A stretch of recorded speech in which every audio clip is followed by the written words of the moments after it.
Because of the highly publicized Karen Quinlan case in New Jersey in 1975, the public and lawmakers have paid more attention to whether a person may refuse life-prolonging medical treatment when the person is suffering from a terminal injury or illness without hope of recovery.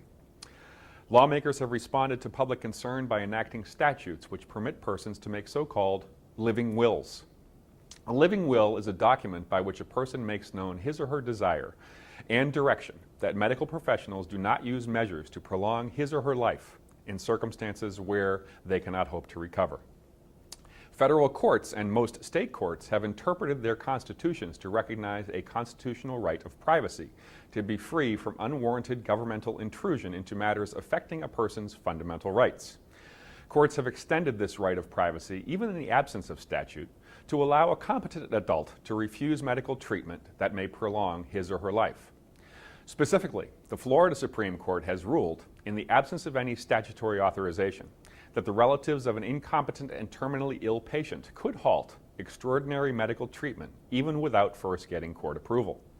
The court gave considerable weight to the patient's, quote, mercy will and last testament, unquote, in which he expressed a desire not to be kept alive on a respirator or other life support equipment.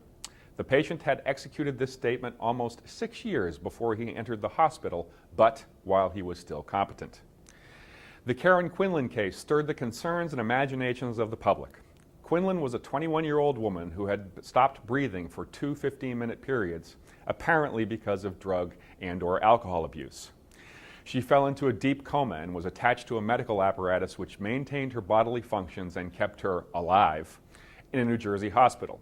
It was clear that although technically alive and not brain dead, the evidence suggested that she was in a persistent vegetative state and would never again function as a thinking human being.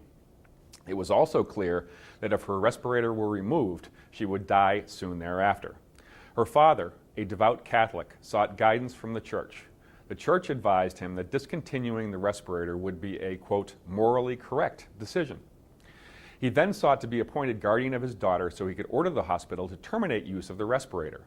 Although the state of New Jersey opposed his request and the lower courts had ruled against him, the New Jersey Supreme Court reversed the lower courts and upheld Mr. Quinlan's right to act on behalf of his daughter and remove the life support. The first legislation passed was in California, which enacted the California Natural Death Act in 1976. Since that landmark California law, more than 20 states have passed laws on the subject.